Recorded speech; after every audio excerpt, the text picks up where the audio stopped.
It won't be an exaggeration to call life in the 21st century amazing. We're used to smartphones, which help us get connection in any part of the world, and to artificial intelligence suggestions prompting us what to check out on websites. Most of us would have trouble trying to picture what the world might look like even tomorrow, and it seems completely pointless to make any predictions about opportunities that nearest decades have in store for us. Imagine you have ventured to go to sleep in an ice chamber and awake 100 years from now. What is your perception of the revealed reality? Are there any humans on the Earth, or would everyone have moved to Mars for good by that time?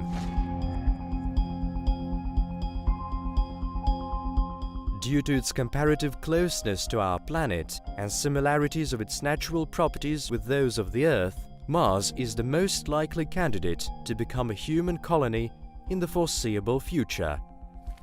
Apart from Venus, which is potentially uninhabitable, traveling to the red planet from the Earth takes the least energy.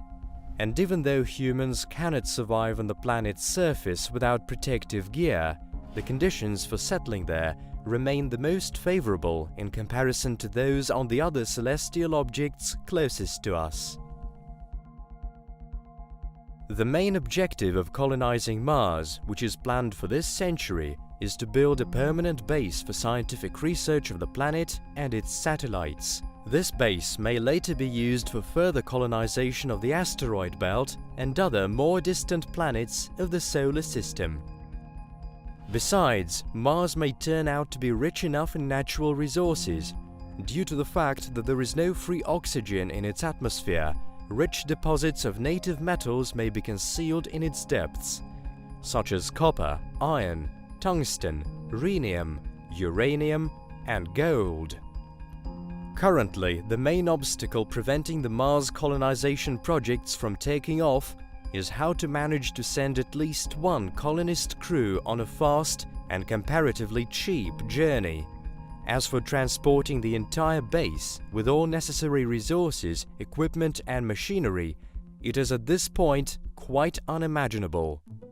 You would have heard that in 2016 the CEO of the American company SpaceX, Elon Musk, shared his plans for the exploration of the Red Planet and presented a project of an interplanetary transportation infrastructure intended for colonizing Mars as soon as this century. Its main components are a reusable booster rocket, an interplanetary spaceship for transporting human passengers, and a spaceship refilling modification. The system's concept is based on several key technologies that will involve rocket reusability, special tankers for refilling the rocket in orbit, and the use of methane as fuel. Methane can be produced locally from water and carbon dioxide on Mars. All of the engines are supposed to be chemical. Ion thrusters and nuclear options I talked about in another video are at this point not being considered.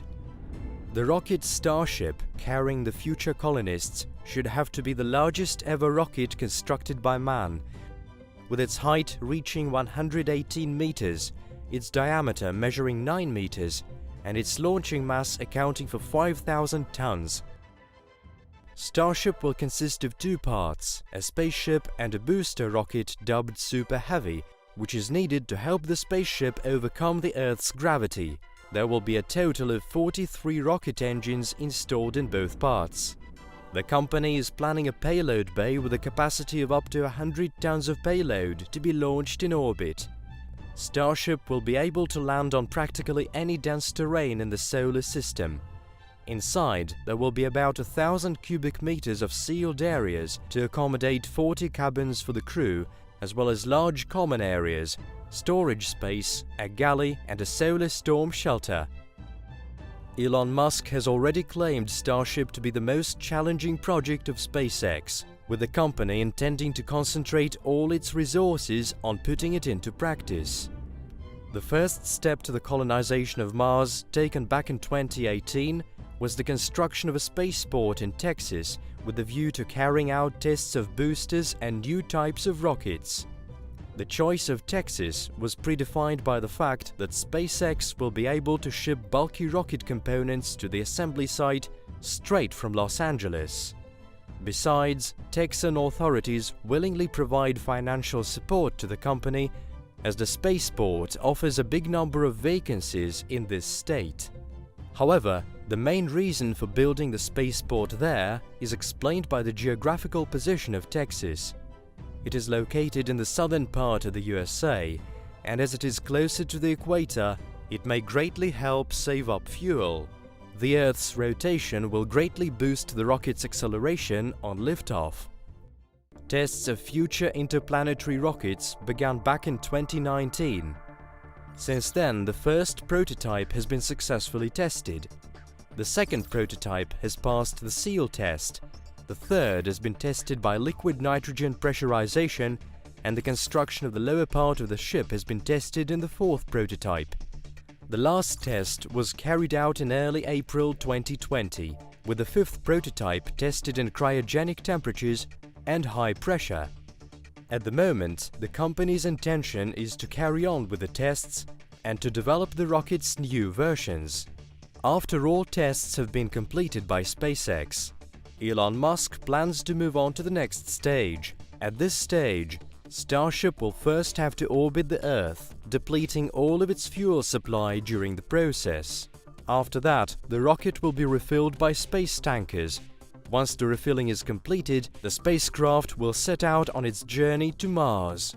These launches are planned to take place twice a year, when the distance between Mars and the Earth is the shortest. Having said that, the summer of 2022 is the most favorable time for that, with the estimated flight time from several months to a year. Thus, landing on Mars may take place as soon as at the beginning of 2023. On the first flights to Mars, supplies and machinery necessary for future missions will be transported. Apart from that, the existence of water sources in the areas of key interest on the planet will need to be confirmed. A manned flight will herald the beginning of the third stage. A spacecraft with humans may optimistically arrive at the Red Planet as soon as in 2025. In order to build a Martian colony, the human settlers on Mars are going to need sources of food, machinery for water extraction and refinement, and systems for transforming local resources into fuel and oxygen, necessary for their return back to the Earth. The first humans on Mars will have to lay the groundwork for future Martian infrastructure. For instance, build a launch pad or a runway for safer landings of future manned missions. The first spacecraft are likely to serve as homes for the astronauts. According to Elon Musk, a permanent Martian base may be ready in 2028. The Martian living quarters are supposed to provide sufficient protection from radiation, prevent Martian sand from getting blown in, and sustain temperatures adequate for life. To date, there are several models of Martian living quarters which are being tested in the Gobi Desert, on the slopes of Hawaiian volcanoes, and in the Arizona desert. The final stage of the colonization will involve the construction of the first Martian colony that would comprise fuel production facilities, greenhouses for growing food, and everything needed to support human life. After that, Elon Musk hopes to send about 1 million people to Mars. He emphasizes that the cost of one ticket must not be over $200,000. The head of SpaceX is certain that if all goes well, life on Mars shouldn't feel much different from that on our planet, and future colonists will enjoy the same kind of pizza places and bars as we have on our Earth. In theory, humans on Mars may not always have to live in a cold desert. SpaceX are currently working on a concept of a possible terraforming of the Red Planet in the distant future.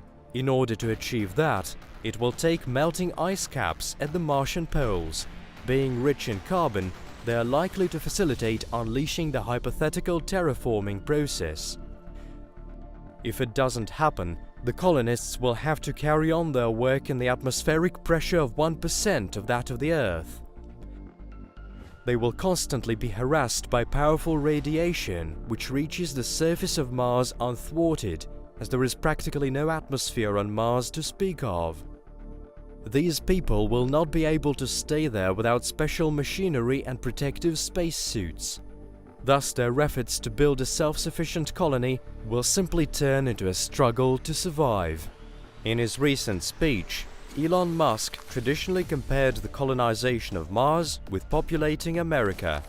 He also added that unfortunately today there is no guarantee that the first colonists will be able to safely return to the Earth. Scientists will probably devise ways to adapt to hazards on Mars in the next several years. Or else it will be the colonists who will have to make this discovery, and their contribution will be reliable groundwork for spreading life on an entire planet. Dear friends, such prospects can't but amaze. That's why I'm here to tell you about them. Every new episode on the Cosmo channel is the result of a lot of work, and it takes time and effort, and of course motivation encouraged by your likes. If you enjoy what we do, don't forget to hit the button under this video to subscribe. And then every one of us will get at least a tiny bit closer to the amazing world of our future.